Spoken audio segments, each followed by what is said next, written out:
앉으시기 바랍니다. 봉독해 드릴 하나님의 말씀은 우리 계시록 10장 2절 말씀, 그 이후에도 있는데 한 절 말씀만 제가 봉독해 드리겠습니다. 이것은 하나님의 말씀입니다.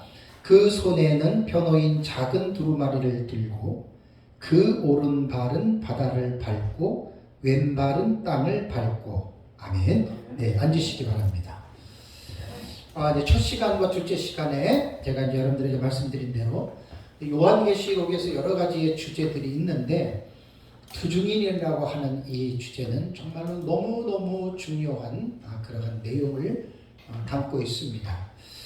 그래서 제가 첫 시간에는 어쨌든 투중인에 대한 이러한 부분에 있어서 참 안타깝게도 너무나 중요한 주제를 사탄이 쓴 숙물을 사람들에게 먹여가지고 사이비 종말론자들과 그다음에 시한부 종말론자들이 많이 투중인이 바로 교주들이 내가 투중인이다 이렇게 이제 말을 하는 참 안타까운 일들이 과거에도 있었고 현재에도 있습니다. 앞으로도 있을 것이고요. 그래서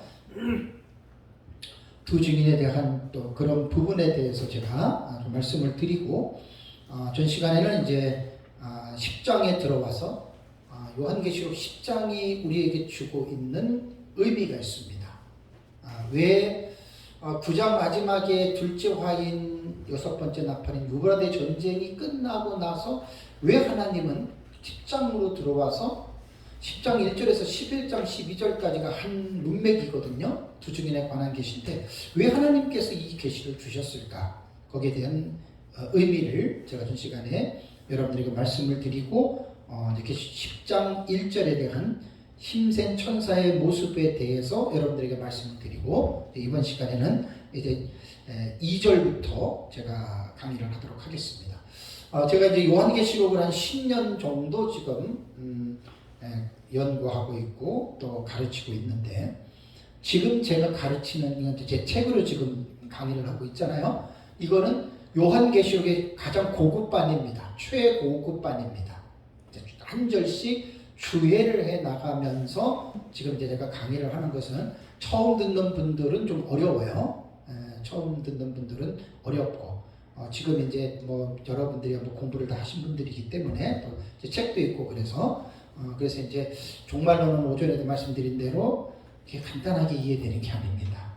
상당히 어렵습니다. 또 성경을 많이 알아야 또 이렇게 공부를 이해할 수 있는 내용이기 때문에 어쨌든 제 책으로 계속해서 지금 요한계시록을 하고 있는데 2절의 말씀을 이제 보겠는데요. 그 손에는 그러니까 힘센 천사의 손에는 편호인 작은 두루마리를 들고라고 이렇게 말을 했습니다. 그러면 여기에서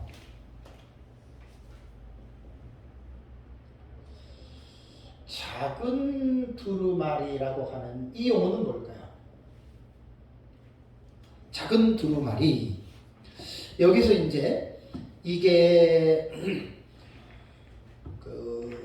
작은 두루마리를 설명하고 있는 것이 펴놓였다는 거예요. 그죠? 두루마리가 펴졌고 5장 2절을 보면은 두루마리가 여기는 그냥 두루마리예요. 그냥 두루마리 5장에 나오는 거는 5장 2절 요거는 10장 2절이잖아요. 두루마리는 같은데 10장에는 작은 두루마리라는 말이 나옵니다. 그래서 제가 사전적인 의미를 제가 써놨죠. 그죠? 작은 두루마리는 비블라디온이라고 하는 헬라어 단어입니다. 비블라디온이거든요. 이게 이제 헬라어에 보면은 비블라디온, 비블라디온. 비블리네, 비블리.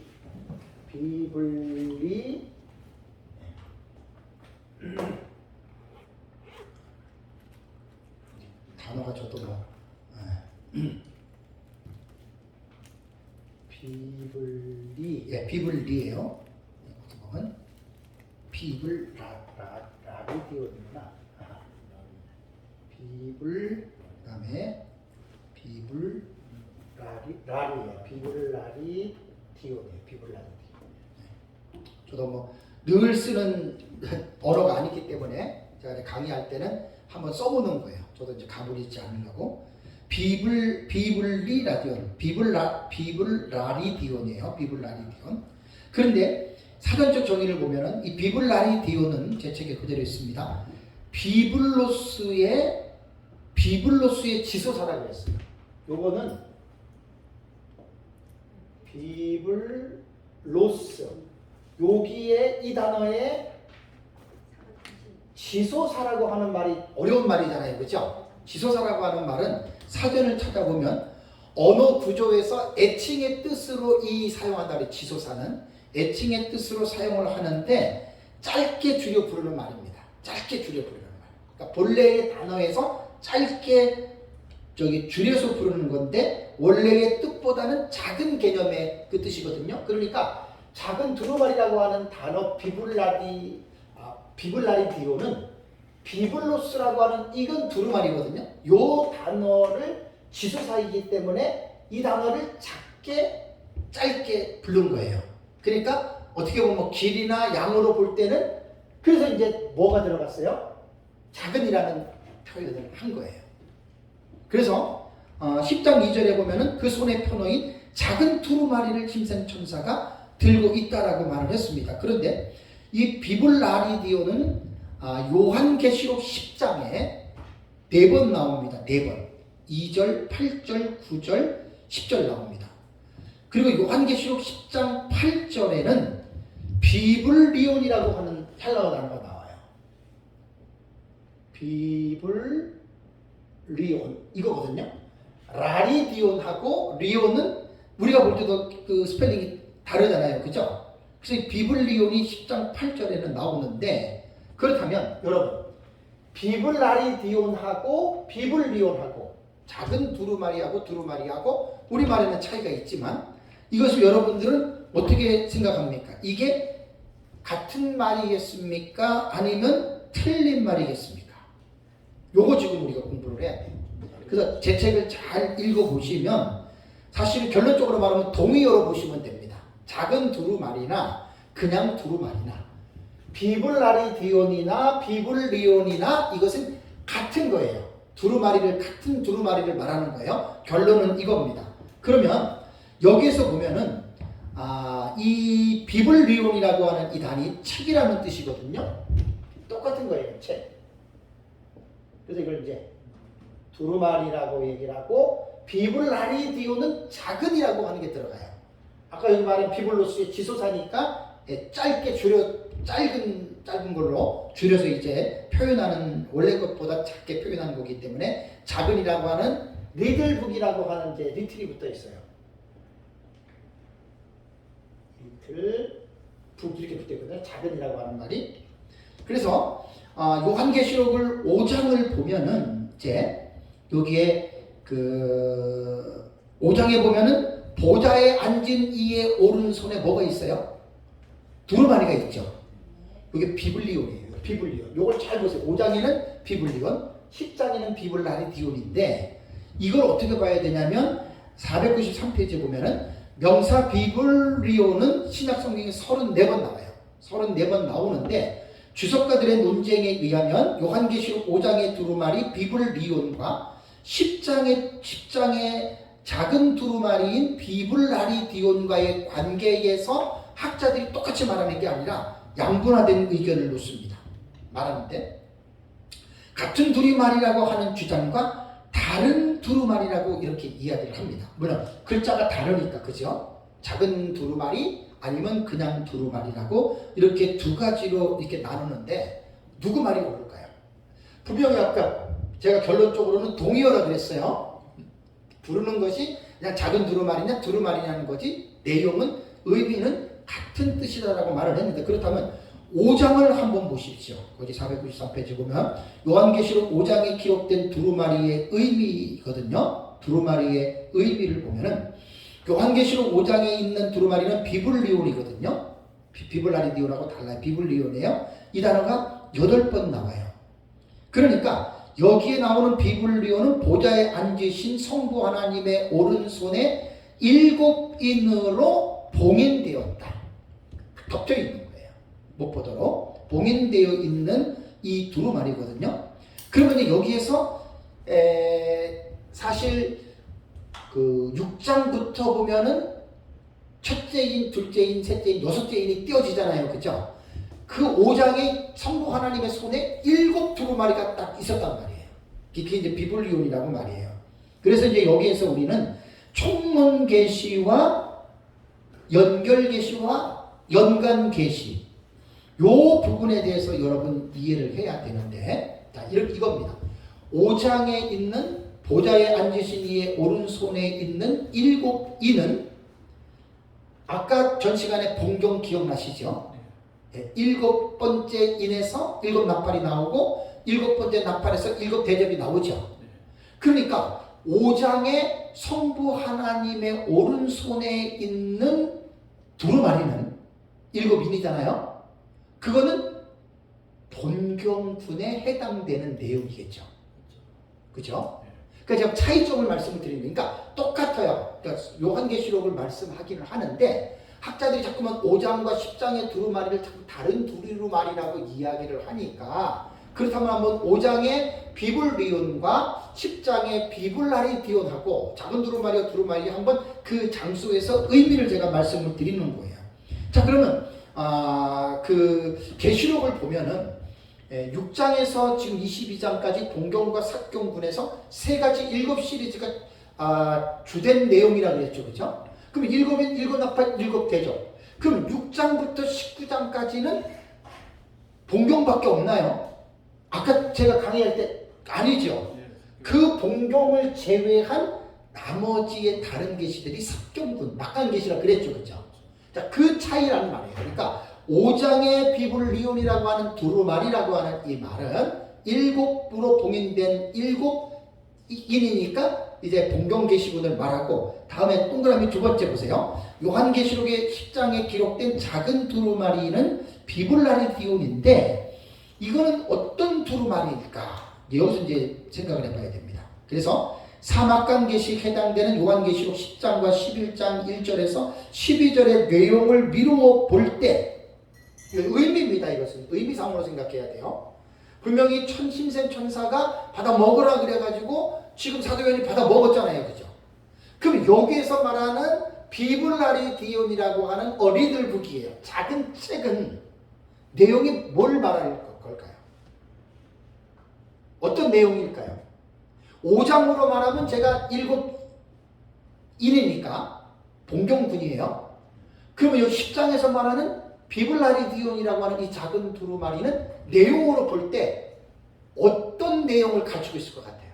봉경에서 삽경까지 나왔다. 그렇죠. 바로 그걸 내가 말하고자 하는 거예요.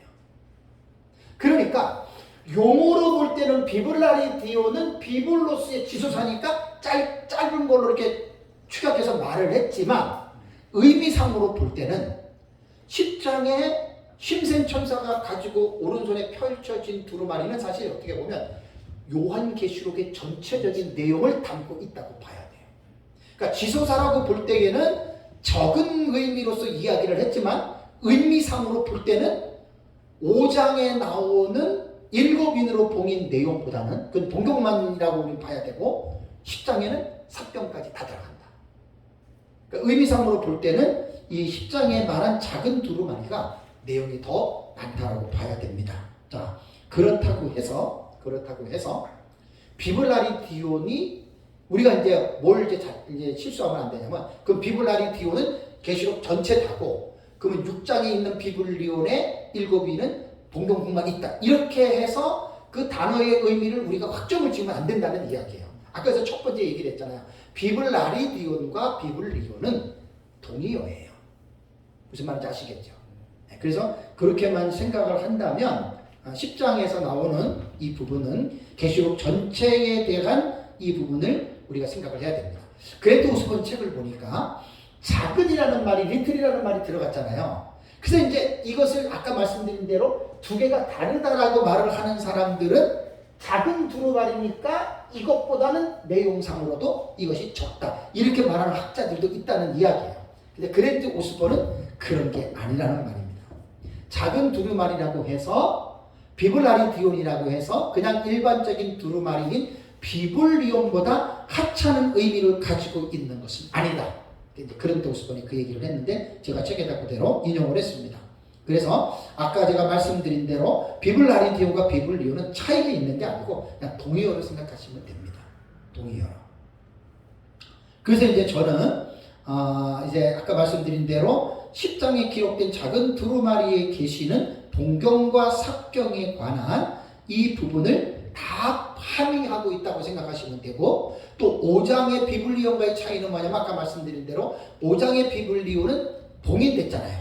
그거는 볼 수가 없어요. 볼 수가 없는데 이게 보면은 카타스 파르기조라고 하는 단어예요. 봉인이라고 하는 말.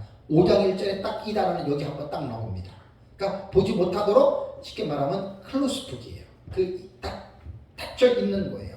그런데 10장에 있는 비블라리디온 작은 두루마리는 열려져 있어요. 펴 있어요. 펴 있다는 거. 그게 이제 그것의 차이라고 하는 말입니다. 그리고 이제 5장에 있는 봉인된 두루마리는 6장에서 유대지파의 사자 예수 그리스도에 의해서 6장에 이제 떼어지기 시작하잖아요. 그죠? 이리 떼어지는 거. 그래서 원래 우리가 그 요한계시록은요, 어떻게 알아야 되냐면 이거는 덮여진 계시가 아닙니다. 열려진 계시예요. 그게 계시록 22장 10절을 보세요. 계시록 22장 10절을 보면은 또 내게 말하되 이 두루마리의 예언의 말씀을 뭐하지 말라? 임봉하지 말라. 그러니까 여러분, 요한계시록은 사도 요한이 반모섬에서 성령의 감동으로 보고 들은 계시를 기록한 장차될 일들의 계시인데, 이 계시는 임봉하면 안 돼요. 덮어버리면 안 돼요. 그러니까 이제 이 한간에 이런 부분이 있죠. 저도 옛날에 그랬어요. 목회자들이 요한계시록이 너무나 어려우니까 막 성도들이 목사님 뭐 요한계시록 가르쳐달라 그러면 큰일 난다고. 잘못 알면 이거 큰일 난다고. 장로교 목사님들 같은 경우는 존 칼빈도 요한계시록 주석을 안 했다. 그렇기 때문에 이거는 함부로 해석하면 큰일 나기 때문에 이 요한계시록은 우리가 함부로 해석하면 안 된다. 그거는 목사 스스로가 요한계시록을 봉인하는 거예요. 맞죠? 그러니까 22장에서는 하나님이 사도 요한에게 뭐라고 얘기하냐면 이 두루마리의 계시, 그러니까 장차될 일의 계시, 계시록 1장부터 20장에 기록된 이 계시를 임봉하지 말라는 거예요. 덮어두지 말라는 거예요. 뭐 칼빈이 안 했으니까 뭐 함부로 하면 안 됐다. 이거는 뭐 함부로 이건 큰일 나. 이런 말을 하지 말라는 거예요. 저도 옛날에 사실 종말론 모를 때 그렇게 얘기들을 했습니다. 성도들한테. 그 목사가 무식하면 그런 말 하면서도 자기가 합리화시키는 거거든요. 여러분 그렇게 되면 안 됩니다. 정말 요한계시록은 제대로 배우면 왜 어렵습니까? 제대로 못 배우니까 우리가 어려운 거예요. 계시록이. 제가 이제 민 목사님한테 배워서 제 책만 보더라도 이제 다음에 나올 이제 요한계시록 독법과 우리 제 도표 해설책 하나를 부를 건데 그 책만 보시면 절대로 요한계시록 어렵지 않습니다. 개혁주의 신학 입장에서 정말 성경을 성경으로 해석하는 그 입장에서 뭐 저는 제가 말씀드렸잖아요. 민 목사님한테 제가 배운 겁니다. 정말로 10년 공부해가지고 어림도 없습니다. 감도 못 잡습니다. 좋은 스승을 만나서 제가 정리를 해온 거기 때문에 제 책에도 그랬잖아요. 민 목사님 거를 정리했다고 제가 말했습니다. 제가 했다고 말 안 했어요. 그걸 여러분들이 기억을 하시고 절대로 이 요한계시록은 임봉하면 죄입니다. 근데 이제 많은 목회자들이 너무 어려워서 이제 모르잖아요. 그러면서도 공부할 생각들을 대부분 못 하시죠. 왜? 어디서 공부를 해야 돼요? 이게 문제입니다. 그냥 요한계시록을 배워야 돼요. 근데 어디서 배워야 돼요? 이게 문제라고요. 이상한 사람들 너무 많습니다. 정말로 가르치는 제대로 가르치는 분들도 있지만 정말 이상한 사람들 꽤 있습니다. 그러니까 함부로 이 배우는 것도 결국은 쉽지 않다는 이야기입니다. 그래서 여기에서 이제 뭐 작은 두루마리에 대한 이 비블라리디오린에 대한 이 부분은 그냥 우리는 동의어로 같이 이렇게 생각을 하면 됩니다. 그래서 10장 2절에서는 두루마리를 들고 그 오른발은 바다를 밟고 왼발은 땅을 밟았다라는 말이 나오잖아요. 그 이제 494페이지입니다. 천사의 모습을 보면은 참 이게 인간의 이성으로는 이해하기 힘들죠, 그죠? 그러니까 땅을 밟았고 바다를 밟았다. 땅과 바다는 하나님의 피조 세계 전체를 말하잖아요, 그죠? 그 지구에 대한 이 부분을 전체를 말을 하는데 천사의 모습 속에서 우리는 이 천사가 뭘 하고 있다고 하는 것을 우리가 예측할 수 있어요. 하나님이 창조하신 지구, 그 땅과 바다를 이 천사가 한 발과 한 발로 땅과 바다를 밟고 있다. 그럼 이 천사는 하나님이 창조하신 지구를 이 천사가 주관하고 있다라고 할 수 있잖아요. 요한계시록에 보면 물을 다스리는 천사가 있고 불을 다스리는 천사가 있죠. 그러니까 천사들 각각 나름대로 자기가 해야 할 고유의 사명들이 있습니다. 그러니까 불을 다스리고 물을 다스리고 또 그 외에 천사들, 뭐 타천사장이라든가 각종 천사들이 하나님으로부터 받은 자기들이 할 사명들이 있지 않습니까? 그러니까 어쨌든 여기에서 전 시간에도 말씀드렸지만 뭐 혹자는 가브리엘이나 미가엘이라고도 천사장이라도 이야기를 하지만 그러나 우리는 정확 누구라고는 말하기는 어렵지만 지위가 높은 천사는 분명하다라고 생각하면 됩니다. 다음에 이제 3절과 4절입니다. 힘센 천사의 표어입니다. 부르짖음인데 3절과 4절을 보시면 사자의 부르짖는 것 같이 큰 소리로 외치니 이제 이 천사가 외치는 거예요. 뭐라고 외칩니까? 그가 외칠 때에 7 우레가 그 소리를 내어 말하더라. 7 우레입니다. 그 다음에 4절에 7 우레가 말을 할 때에 내가 기록하려고 하는데 곧 또 음성이 들리죠. 하늘에서 뭐라고 그럽니까? 7 우레가 말한 것을 임봉하고 기록하지 말라. 죽지 말라는 거예요. 무슨 말씀이죠? 이게? 그럼 여기에서 우리가 천사가 사자에 울부짖는 표하는 그러한 소리와 같이 외쳤는데 그 소리에 대해서는 이러이러한 내용이라는 말은 없지요. 그죠? 그냥 기록하지 말라. 임범하고 기록하지 말라라는 말을 합니다. 그러면 여기서 7 우레가 소리를 내서 말한다 그러면 이게 뭘까? 우레라고 하는 말은 브론테라고 하는 헬라어 단어인데 천둥입니다. 천둥. 이 단어는 신약 성경에 12번 나오고요. 이 브론테는 천둥이나 우레라고 하는 말로 번역을 하는데 요한계시록에 10번 나옵니다. 다 써놨습니다. 몇 절. 그리고 요한계시록에서는 이 우레가 어떻게 사용이 되냐면 하나님의 현현 혹은 하나님의 심판을 내릴 때 이 브론테라고 하는 이 우레라고 하는 단어가 상징으로 사용되었다라는 말입니다.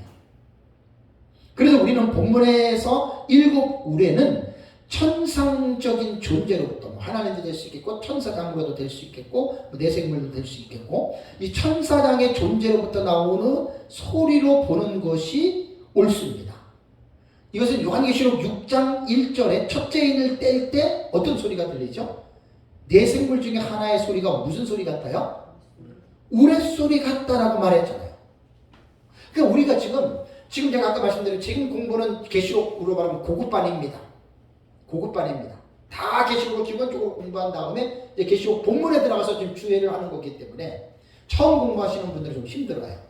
우리는 이제 그런 과정들을 다 거쳤기 때문에 지금 하나하나 깊이 있게 지금 주해적인 그 스타일로 지금 제가 지금 제 책을 가지고 공부를 하고 있는 거거든요. 근데 여기에서 보면은 그게 이제 그 내생머리 하나 뗄 때도 우레소리 같다라고 했는데 근데 이제 요한은 어쨌든 그 소리를 듣고 기록하려고 했는데 그때 또다시 하늘에서 음성이 들리죠. 7 우레가 말한 것을 임봉하라. 닫으라는 거예요. 기록하지 말아라. 그 책에 기록하지 말라는 거예요. 그러면 여기서 하늘에서 들리는 음성은 누구이겠습니까? 그리스도이겠습니까? 하나님이겠습니까? 많은 사람이 뭐 누구라고는 말하기는 어렵지만 그러니까 이런 것들은 우리가 성경에서 분명하게 말 안 했으면 그냥 넘어가는 게 좋습니다. 자꾸만 그거를 이렇게 우리가 알려고 하면은 그것은 여러분 문제가 됩니다. 그러나 또 하나는 뭐냐면 그 우레소리보다도 그 우레가 말한 내용이 뭐지요? 그냥 요한은 분명히 들었지만 기록하지 말라. 그래서 요한이 기록 안 한 거예요. 요한의 기록을 안 한 겁니다. 여기서 이제 다양한 해석이 있다라고 제가 제 책에 495페이지 나오잖아요. 어떤 사람은 하나님이 더 많은 사람들이 회심할 수 있도록 심판을 취소했다는 말이다. 또 어떤 사람들은 택함받은 자들을 위하여 심판의 날을 단축시켰다. 이것은 뭐 페러, 케어드, 스위트라고 하는 이 학자들이 이렇게 이야기를 했다라고 하는 말입니다. 그 다음에 찰스하고 그 다음에 모리스라고 하는 이 신학자들은 고린도후서 12장 4절에 의지해서 이 계시들은 너무나 신성해서 그때는 이거를 기록할 수가 없었다라는 이 말을 합니다. 여러분, 세 가지의 제가 다른 사람들이 무슨 말을 했느냐에 대해서 지금 그 해석을 얘기를 했거든요. 여기도 유명한 학자들이에요. 여러분들은 몇 번째가 맞는 것 같아요? 어떤 내용이 맞는 것 같아요? 그 제가 제 주장을 써놨잖아요. 종교개혁자 칼빈이 말한 것처럼 그 명언입니다. 성경이 가라 그러면 가고 서라 그러면 서야 됩니다. 성경에서 기록되지 않는 내용을 왜 하려고 그래요? 왜 하려고 그래요? 아까 오전에도 말씀드렸잖아요. 베드로후서 3장 16절에 알기 어려운 것들이 있어요. 성경에는 난해 구절들이 꽤 있어요.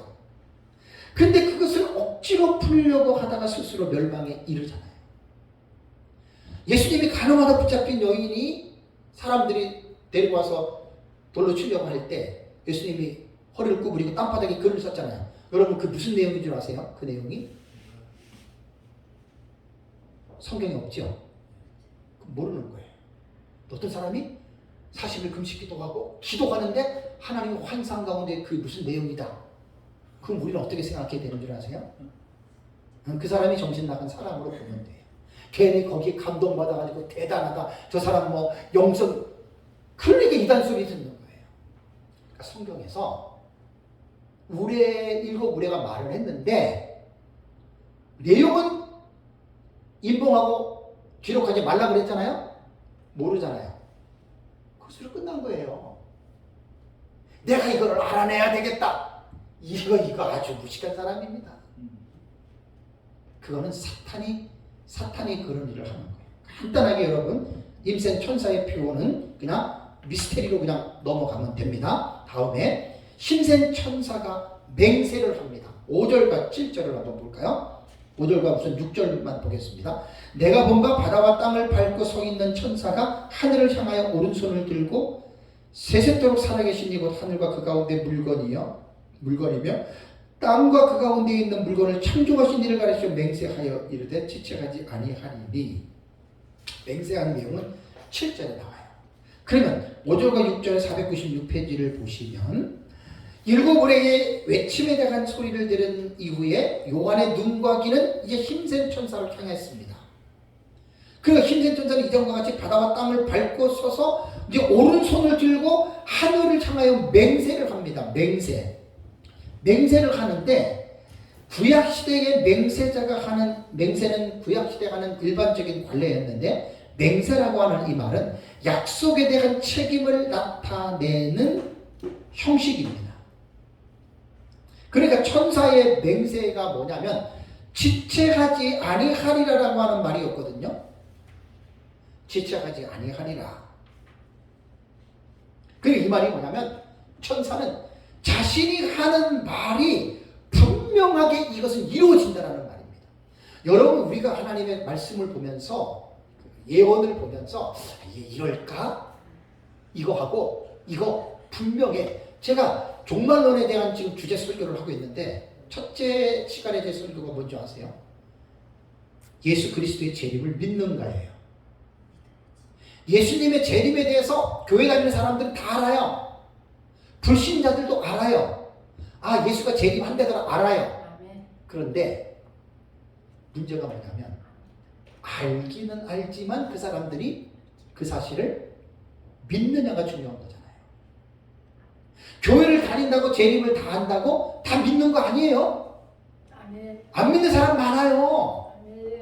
그래서 제가 첫째 시간에 제 설교에 보면은 아는 자와 믿는 자를 어떻게 구분할 수 있느냐. 구분할 수 있습니다. 궁금하시면 제 설교를 들어보시면 돼요. 500원이 아니고 유튜브에 다 올려져 있습니다. 아멘.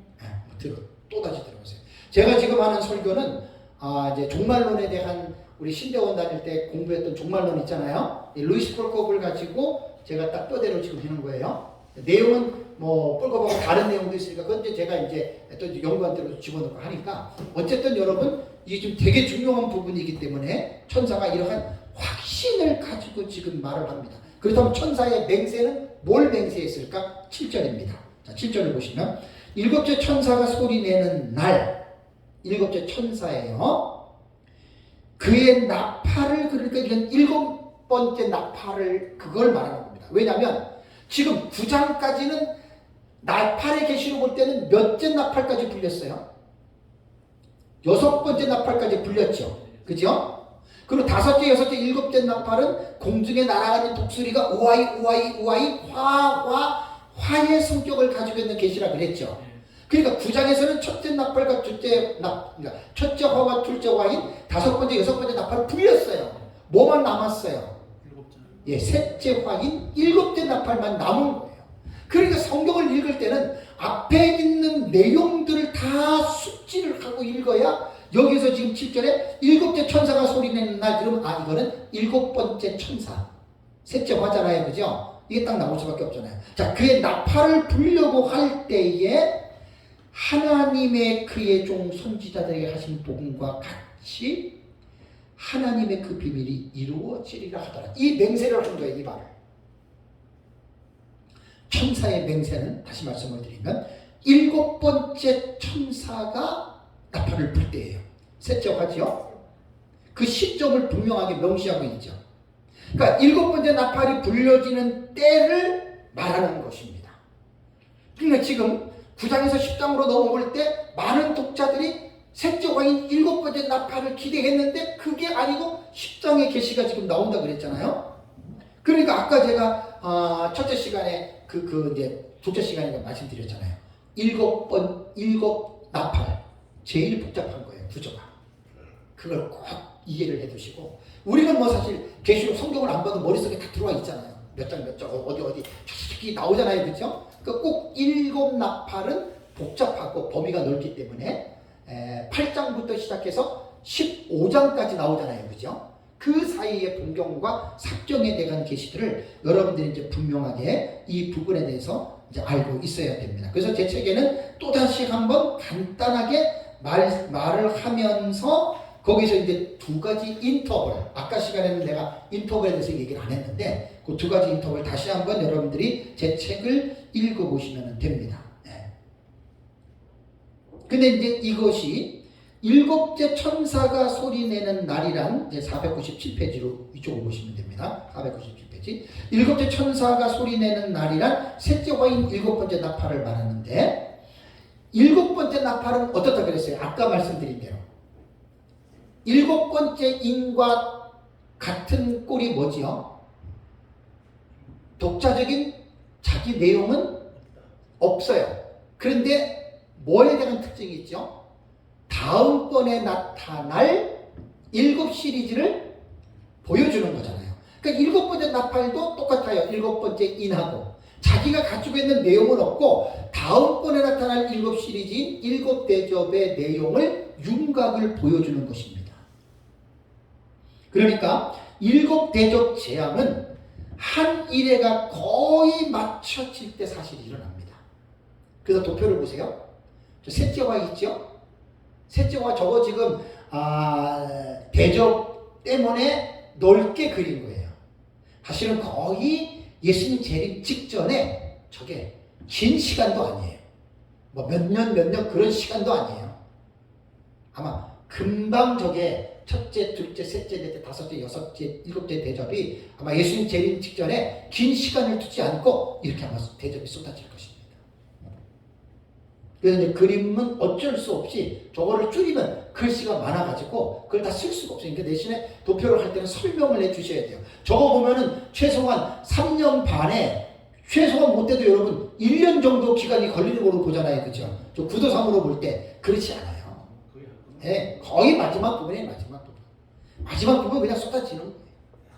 예, 그러니까 여기서 7째 천사가 소리를 낸다라고 하는 말은 이제 거의 끝난 거예요. 후삼년반 대화하는데 끝나고 거의 예수님 재림이 가까워 때이고 대접 재앙의 특징이 뭐죠? 6번째 대접에 누가 와요? 6번째 대접 쏟을 때 예수님 오시지요. 우리 신랑이신 예수님 오시지요. 그리고 아마겟돈 심판한 다음에 곧바로 7번째 대접이 어떻게 돼요? 이 세상이 불로 심판받잖아요. 그러니까 지금 7째 천사가 소리를 낼 때라고 하는 말은 뭐냐면 7 대접은 마지막 재앙이에요. 마지막 재앙. 이 마지막 재앙이라고 하는 이 부분을 여러분들이 꼭 기억을 해야 됩니다. 거기 496페이지 보세요. 496페이지 맨 밑에 계시록 15장 1절 보세요. 또 하늘에 크고 이상한 다른 이적을 보매 7 천사가 7 재앙을 가졌으니 요게 뭐냐면 7 천사가 7 재앙을 이게 바로 7 대접이에요. 그러면서 뭐라고 7 대접을 설명합니까? 곧 마지막 재앙이라. 그러니까 지금 10장 7절에 7째 천사가 소리내는 날 마지막 재앙이란 말이에요. 그죠? 재앙이 여기서 이제 7째 천사 보면 이제 마지막으로 쏟아지는 7 대접을 말하는 거예요. 그래서 대접 재앙의 중요한 게 뭐냐면 예수님 재림과 곧바로 이어지는 이 세상의 하나님의 불로 인하여 심판을 받는다. 여러분, 노아 시대 때에 노아가 방주를 120년 동안 지었습니까? 아니지요. 120년 동안 배를 만든 게 아니에요. 한 70년 정도 전후로 해서 배를 만들고, 그죠? 이게 참 또 얘기하려면 시간이 걸리는데 120년 동안 배를 만든 게 너희의 날이 120년이라고 그랬지 배를 120년 만든 게 아니에요. 한 70년 정도 전후예요. 그러면 노아가 방주를 만들면서 뭐 했어요? 그냥 입 꾹 다물고 배만 만든 줄 아세요? 주변의 사람들에게 복음을 전했어요. 곧 세상은 하나님이 물로 심판할 것이다. 여러분들 회개해라. 왜냐하면 노아 시대에는 어린아이부터 어린이까지 행위가 다 폐교했죠. 악했죠. 그래서 하나님이 사람을 지으심을 후회하셨다고 하면서 이게 후회했다라고 하는 말은 신인 동형 동성론적인 표현입니다. 하나님은 절대로 자기가 하신 일에 후회하시지 않습니다.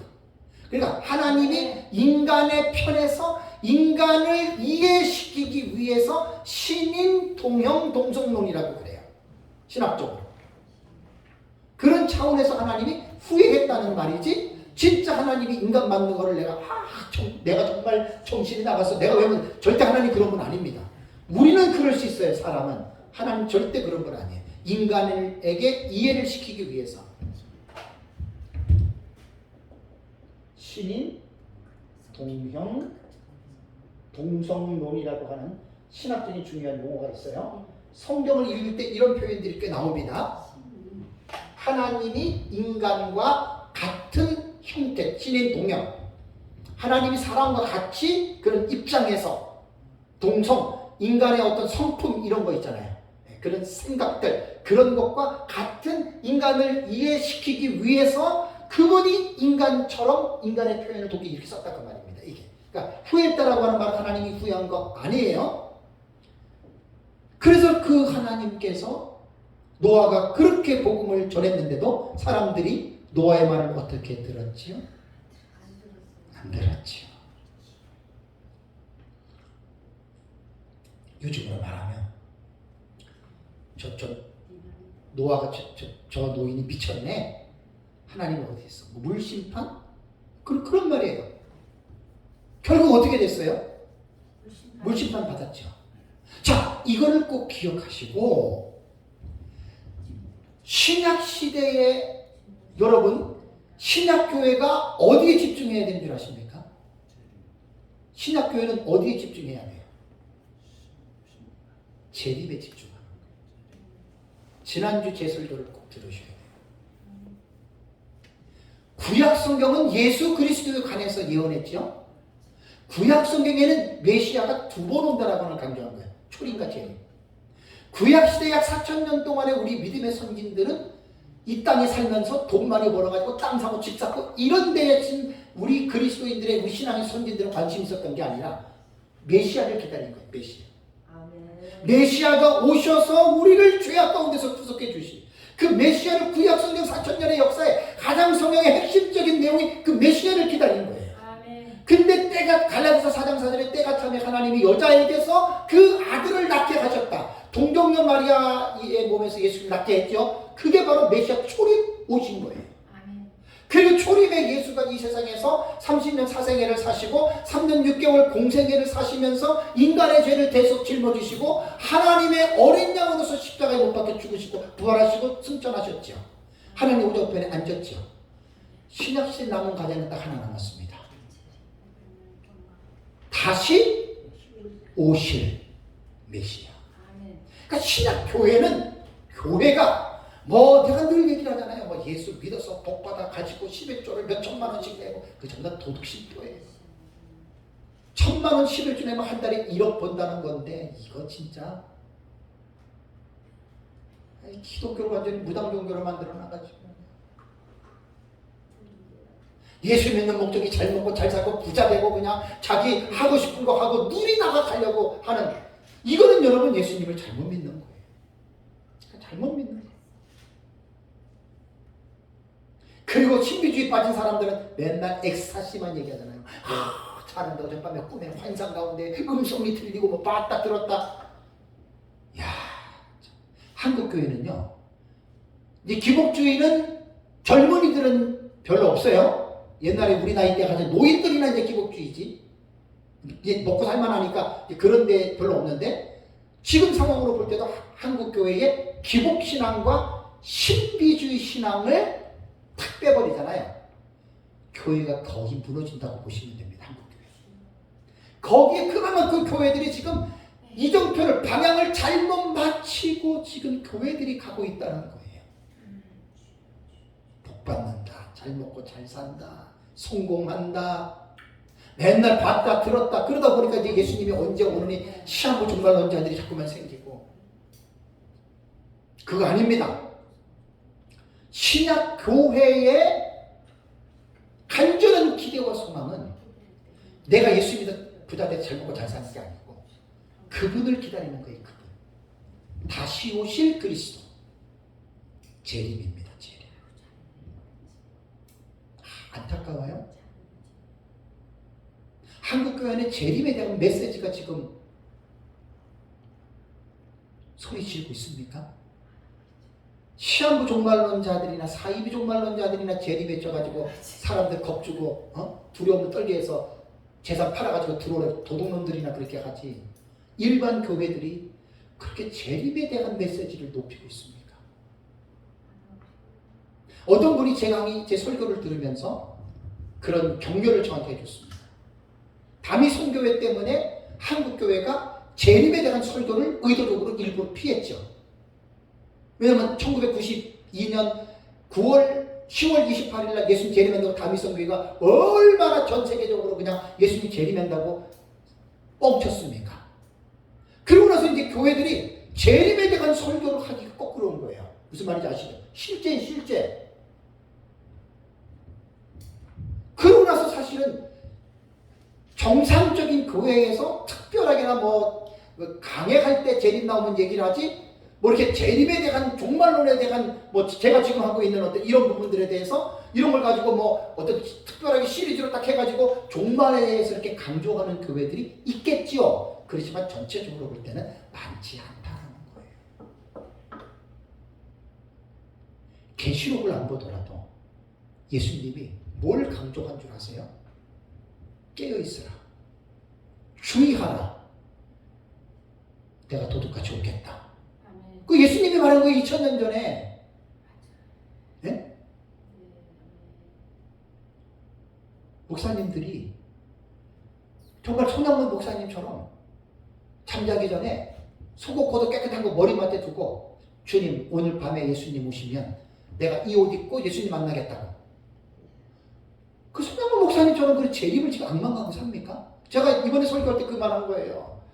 진짜 재림을 믿는다면, 이 재림 신앙을 가지고 있는 사람이라면 거룩하게 삽니다. 목회자건 성도건 간에. 그러니까 종말론에 대한 신앙에 대한 믿음이 없으니까 재림은 잘 알고 있는데 재림에 대한 설교는 잘하는데 설교자가 안 믿어요. 여러분 많습니다. 그런 사람들 많습니다. 믿어야 됩니다. 예수님의 재림을 진짜 믿잖아요. 그 사람 함부로 못 살아요. 여러분 손양원 목사님이 그렇게 날마다 잘 때마다 예수님 재림을 사모하면서 자신분이 못된 짓 했겠어요? 손양원 목사님이? 아니지요. 애양원에서 장로들이 공산당이 들어오니까 목사님 피신했다가 들어오십시오 하고 배 타고 나가다가 손양원 목사님 어떻게 했어요? 배에서 뛰어내려가지고 목사가 어떻게 교회 두고 가냐고. 공산당한테 순교당했잖아요. 그 재림에 대한 예수님의 재림을 분명하게 믿고 종말론의 신앙이 살아있는 사람은요, 연약해서 부족해서 넘어질 수는 있어도 죄 안 집니다. 꼭 제 말이 맞습니다, 여러분. 이거 성도들이 재림 신앙, 종말 신앙이 있으면 깨어있게 되고 정도 없고 흠도 없고 평강 가운데 나타나기를 힘쓰는 삶을 살게 되어 있습니다. 저 목회 33년 한 사람입니다. 많은 성도들 봤습니다. 제가 그냥 하는 말이 아니에요. 정말 재림을 믿는 성도가 돼야 되고 재림을 믿는 목사가 돼야 돼요. 아는 것은 필요 없어요. 아는 것은. 궁금하시면 이제 첫 번째 설교를 세 번째 설교를 들어보세요. 세 번째 시간 설교. 예수님의 재림을 믿는가? 거기에 해당했습니다.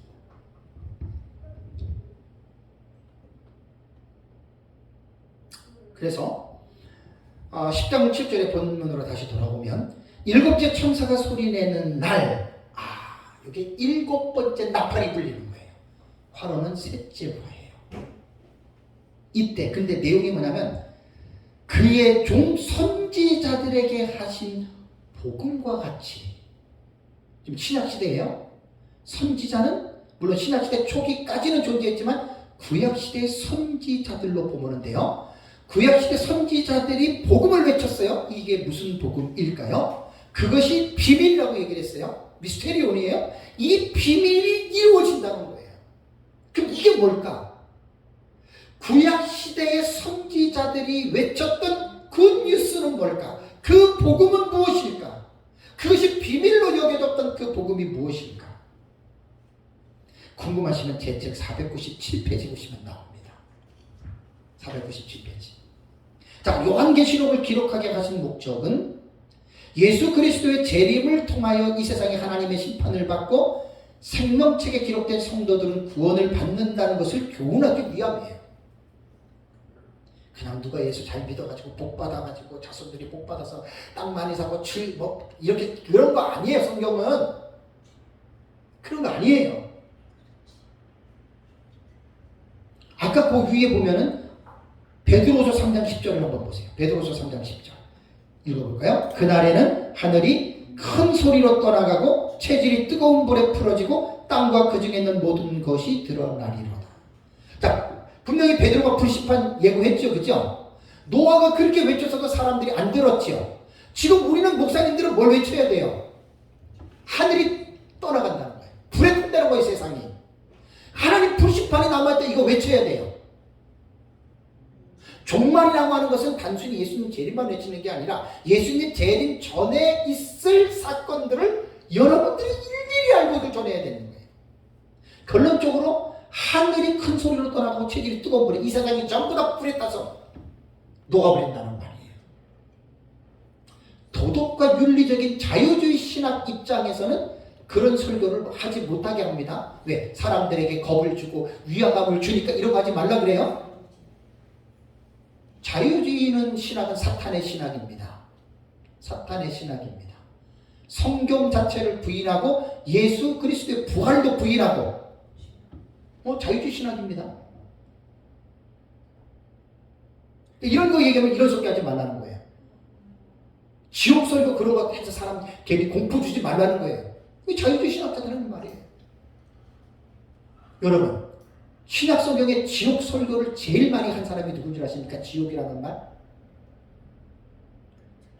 누가 그 성경에 지옥이라고 하는 말을 제일 강조한 줄 아십니까? 예수님입니다.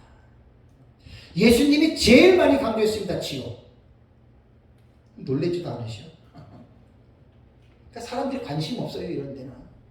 천국과 지옥 그런 데는 쉽게 말하면 넷에 별 관심이 없어요. 뭐에 관심이 있어요? 넷에 관심 없으면 어디에 관심이 있다는 거예요? 현세. 현실 어떻게? 예수 잘 믿고 우리 교회 부흥되고 복받고 돈 벌고 아이고 교회가 이런 데 붙잡히면 타락하는 거예요.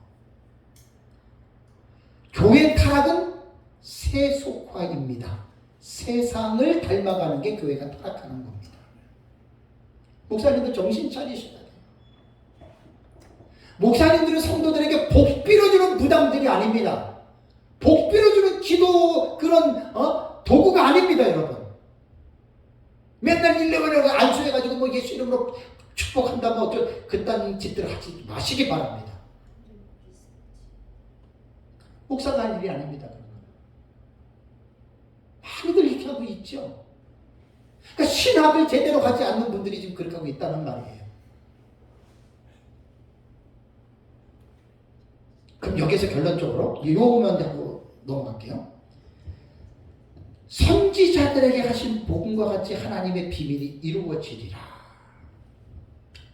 이게 이제 우리 역사서 전천년은 497페이지에 보면은 자 예수님이 재림할 때 살아있는 성도들은 어떻게 돼요?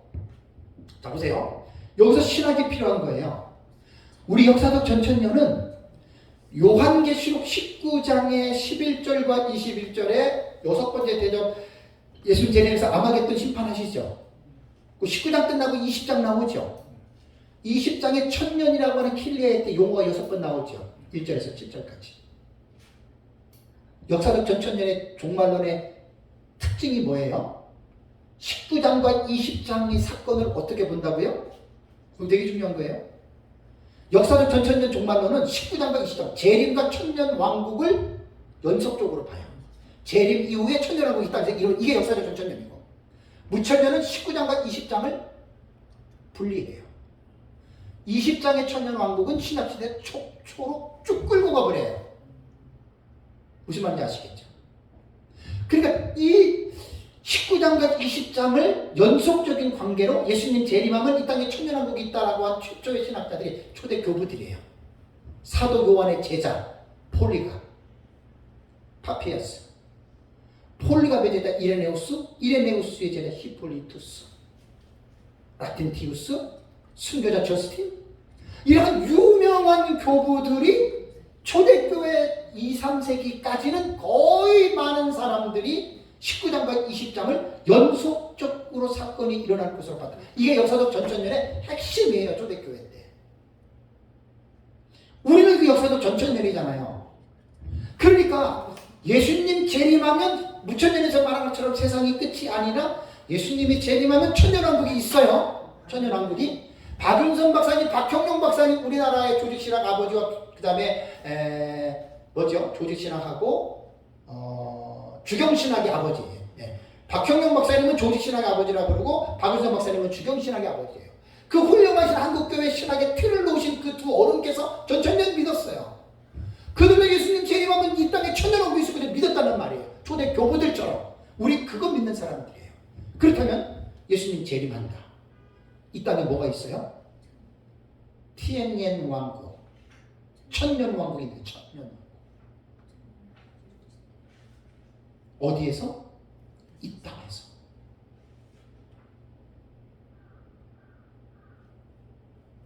다시 7절을 보시면 그의 종 선지자들에게 하신 복음과 같이 하나님의 비밀. 우리는 이것을 천년 왕국으로 해석합니다. 천천히. 잘 기억하세요. 잘 이해하셔야 돼요. 이게 천년왕국입니다. 그래서 제 책에 보면은 예수님 재림 때 사는 성도들에게는 천년왕국에 들어가는 특권이 주어진다.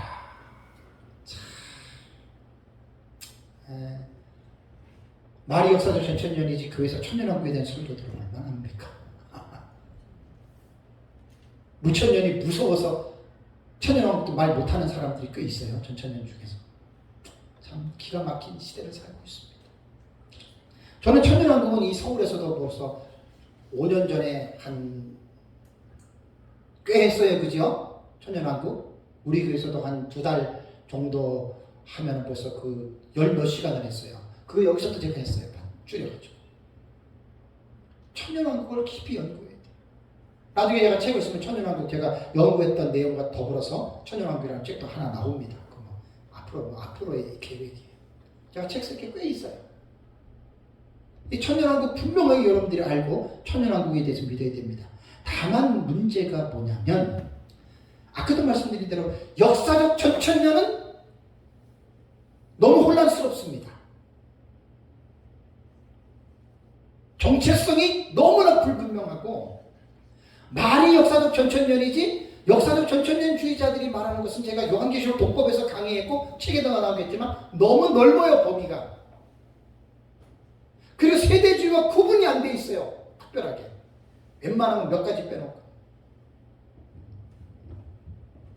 그래서 천년왕국은 분명한 사실이기는 하지만 천년왕국에 대해서 이게 역사적 전천년주의자들끼리 안에서 뭔가 논의가 이루어져야 돼요. 자, 한 가지만 얘기를 할게요. 초대교회 교부들부터 천년왕국을 어떻게 봤냐면 예수님 재림하면 죽은 성도들 다 살아난다 그랬죠. 살아있는 성도들 변화돼서 천년왕국 들어간다고 말한 게 이게 역사적 전천년의 정설이에요. 이레네우스도 그렇게 받고 나도 이렇게 받고 지금도 전천년주의자들이 그렇게 보고 있어요. 자, 우리가 성경을 연구하고 민목사님한테 배울 때 제가 성경적으로 그냥 민목사님이 이러니까 카더라 이렇게 한 거 아니에요.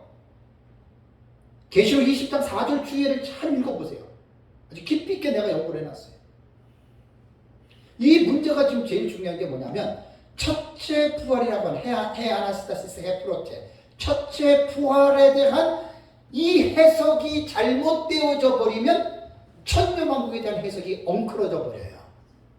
그래서 예수님 재림하면 죽은 성도들 다 살아난다 이렇게 말하는 거예요.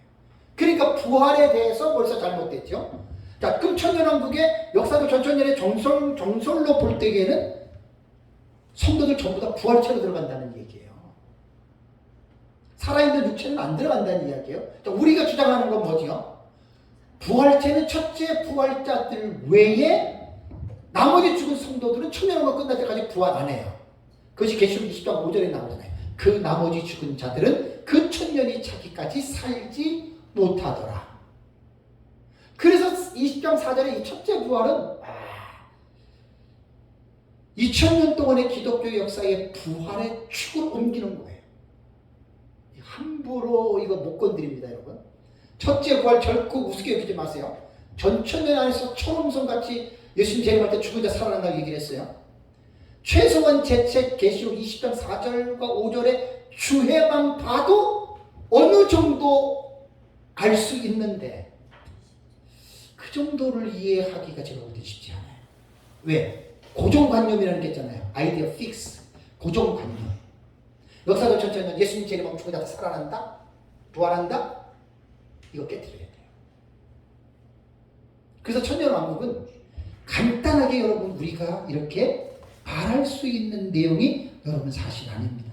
그래서 우리는 뭐냐면 천년왕국은 죽은 자들은 천년왕국 끝나고 죽은 성도들과 불신자들 부활해요.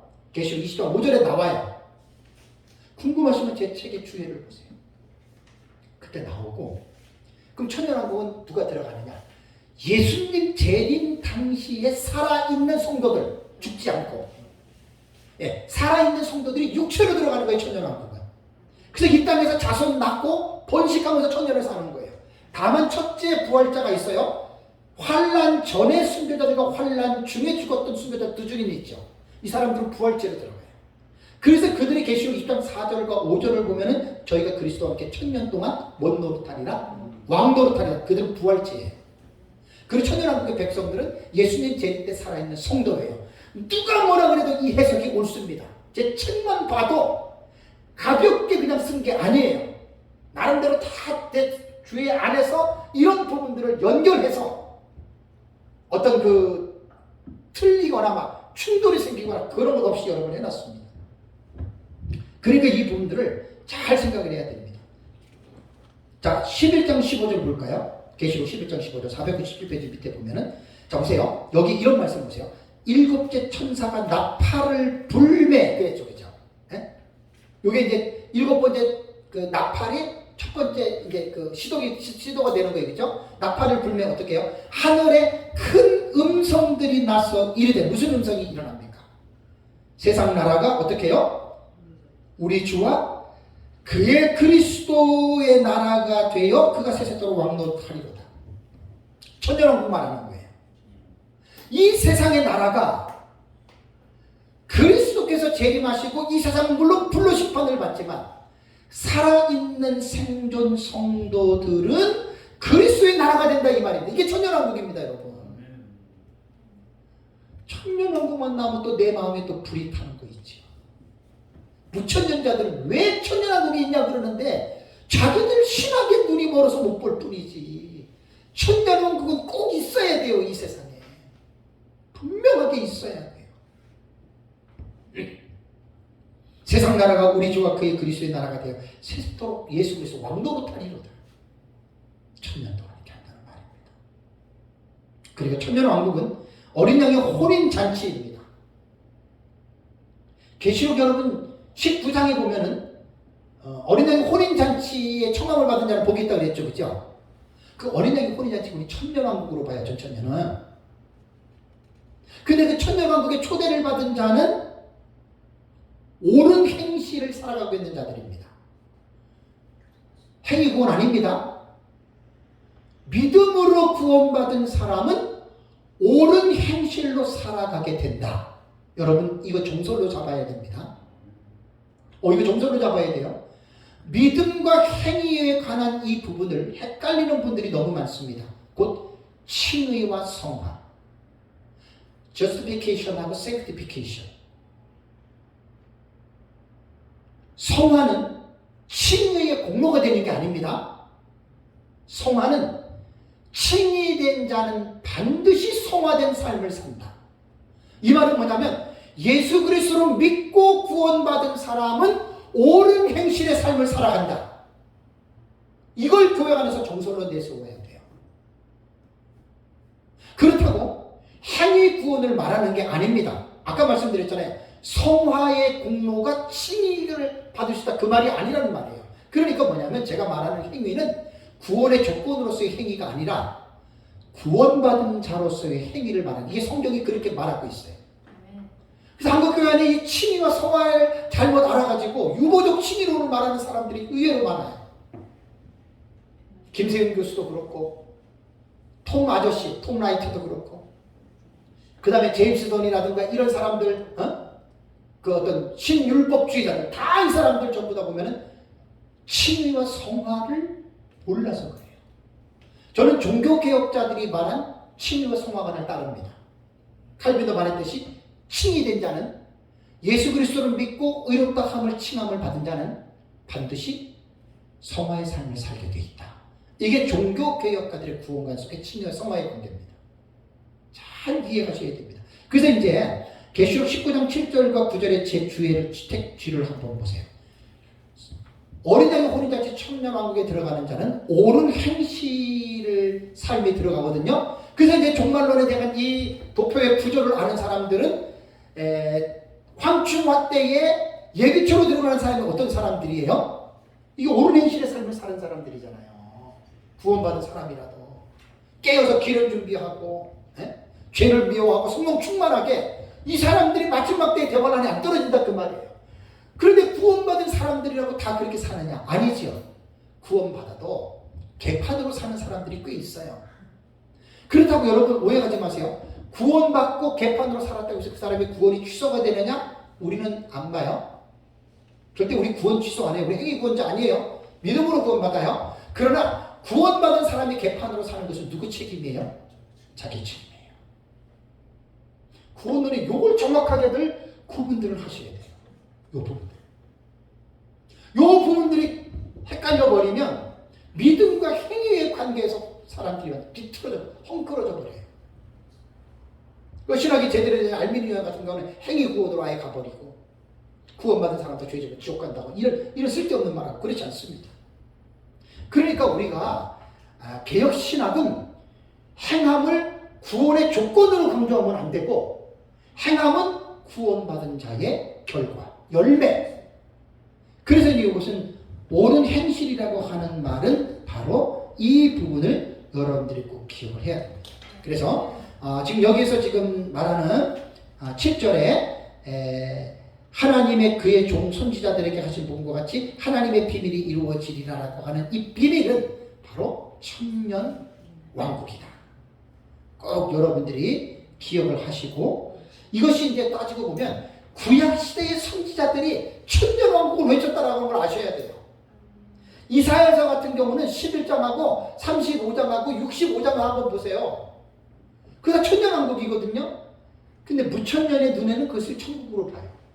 그 신학적 관점이에요. 그거는. 우리는 천년 왕국으로 봅니다. 역사적 천년. 천국 들어가기 이전에 천년 왕국이 왜 필요하냐면 하나님이 세상을 창조하실 때 여러분 한번 생각해 보세요. 왜 창조하셨겠어요? 하나님이 세상을 창조하실 때 인간이 죄를 짓고 저주와 불행 가운데에 사는 것을 그렇게 살려고 하나님이 세상 창조했습니까?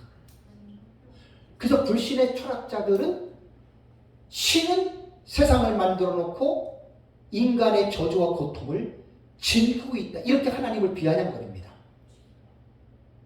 무신론자의 철학자들이. 마귀가 하는 말이죠. 아담과 하와 외에 에덴 동산을 누가 알아요? 아무도 모르잖아요. 범죄 이전에 에덴 동산은 죄가 없었어요?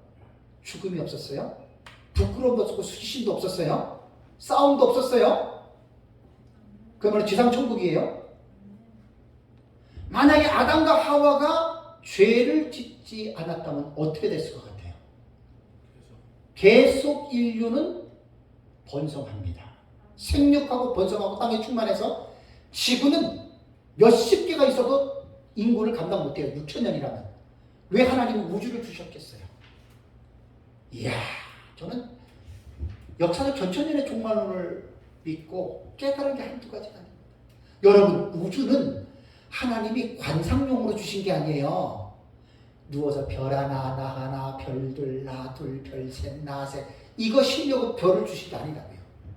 우주도 인간이 다스리고 정복할 대상입니다.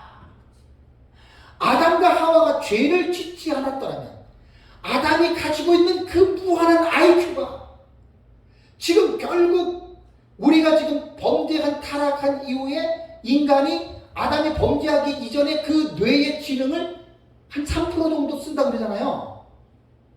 그게 범죄 이전에 아담이 가지고 있는 그 IQ를 한번 생각해 보세요. 짐승이 딱 자기 앞으로 오면 아담이 보자마자 이름을 딱딱딱딱 짓지요. 보통 머리가 아닙니다.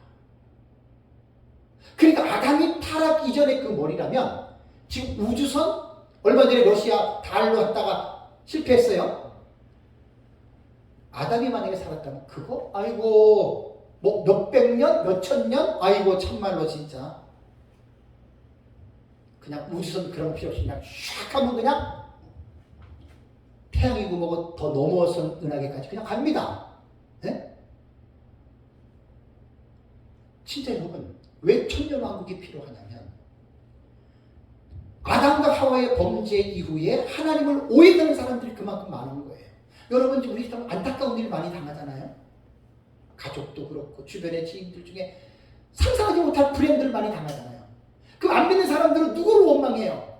조물주 원망하잖아요. 그러니까 무신론자의 철학자가 그걸 보고 말한 거예요. 기독교에서 말하는 신은 인간을 창조했는데 인간을 죄와 저주에 빠진 그 고통을 보고 즐기는 신이다. 이렇게 비하는 거예요. 하나님 그런 분입니까? 아니죠. 죄의 대가와 결과가 그만큼 무섭다는 것이고 천년왕국은 그래서 우리 역사고 조천년은 천년왕국은 에덴 동산의 회복으로 보는 거예요. 그래야 하나님으로서 인간들에게 야 봐라 이놈들아, 내가 왜 세상을 창조한 줄 아느냐. 그래서 천년왕국 동안에는 인간의 육체로 들어가서 죄성을 갖고 있지만 죄를 짓게 하는 원흉인 마귀가, 귀신들이 어떻게 돼요? 계시록 20장에 보면 무적행에 갇히잖아요. 잠그잖아요. 그리고 못 나오도록 뭐예요? 스프라기죠. 인치잖아요. 얼마나 기가 막힌 해석입니까? 전천년. 천년왕국은 하나님이 인간을 창조하신 에덴 동산의 그 모습을 그대로 재현하는 거예요. 말도 못하게 천년 동안 사람이 살면서 우리를 구원하신 삼위일체 하나님을 찬양하고. 근데 여기서 이제 세대주의 들어가면 또 인상이 찌푸려지죠. 천년왕국에서 피제사들이 있대. 피제사. 세대주의자들 말이 그 무천년자들로 되게 코미디 아니에요? 예? 그리고 뭐 천년왕국 들어가면 예루살렘 성이 다시 회복된다. 여러분, 지구가 완전히 형체 없이 다 망가지잖아요. 그럼 하나님이 지금처럼 똑같은 지구 만들겠어요? 에이고 참말로. 그냥 천년왕국이면 할 말이 너무 많아요. 일부 세대주의나 이런 사람들이 말하는 천년왕국을 들어보면 강아지잖아요. 그러니까 이제 무천년 입장에서 볼 때는 꼴도 보기 싫고 듣기도 싫어. 정말 성경적으로 계시의 사색을 통해서 천년왕국을 풀어가 보십시오. 잠깐 쉬겠습니다.